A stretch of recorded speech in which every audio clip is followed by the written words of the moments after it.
ការដកខំនេះទិញយកមកទៀតហើយស្អាតដល់ឡាច់បានមើលតាមពិតមិនទិញយកមកដាំថ្មីទេ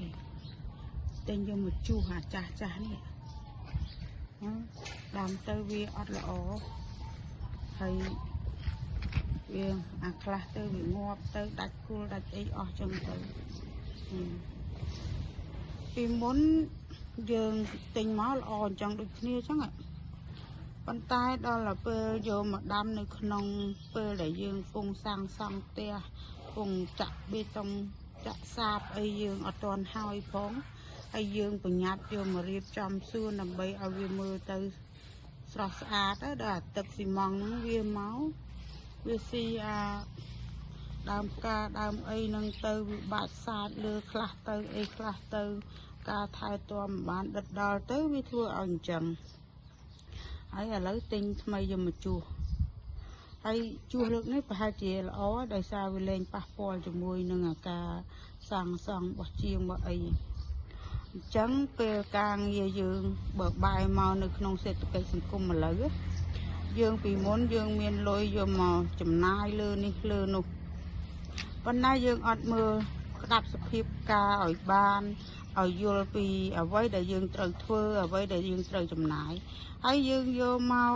ធ្វើហើយយើងចេះតែថាមិនក៏អត់បានផលមកពីយើងអត់ដឹងពីផែនការសង្គមឬក៏ផែនការនៅក្នុងការចាយវាយការខ្ជះខ្ជាយគំនិតរបស់យើងវាធ្វើឲ្យយើងលិចលង់អញ្ចឹង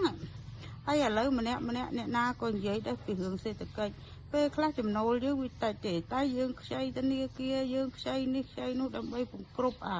មហិច្ឆតាឲ្យតម្រូវការរបស់យើងឲ្យដល់ពេលអាសេដ្ឋកិច្ចនឹងវាធ្លាក់ចុះអាធនាគារនៅតែសងស្អីក៏នៅតែដដែលតែអ្វីវាបានប្រែប្រួលអស់ហើយប៉ុន្តែខ្លួនយើងវាទទួលបន្ទុកទម្ងន់ធ្ងន់ទៅលើអាសេដ្ឋកិច្ចបច្ចុប្បន្ននេះដូចខ្ញុំដាំផ្កានេះអញ្ចឹងយកមកដាំនៅពេលដែលជាងកំពុងធ្វើដល់អញ្ចឹងទៅឥឡូវនេះបាច់ដាច់អស់ហលីងទៅយកមកជួសតែអាហ្នឹងយើងមានឱកាសជួសចុះបើសេដ្ឋកិច្ចឥឡូវនេះបើកាន់ទៅមុខទៀតនេះតែយើងត្រូវធ្វើមិនទាំងអស់គ្នានឹងបើចិត្តម្នាក់ពីមុនមកមហិច្ឆតាគ្រប់គ្នាយកទៅធ្វើនេះធ្វើនោះដែលអត់សូវបានពិចារណាបានគ្រប់គ្រាន់ណាឥឡូវយើងត្រូវរួមគ្នាលើកកម្លាំងចិត្តដើម្បីតស៊ូទៅមុខទៀតឲ្យវានៅក្នុងស្ថិរភាពផ្លូវចិត្តដែលរឹងមាំអត់មានទម្លាក់ផ្លូវចិត្តទេព្រោះធនាគារទៅតែបង់អញ្ចឹង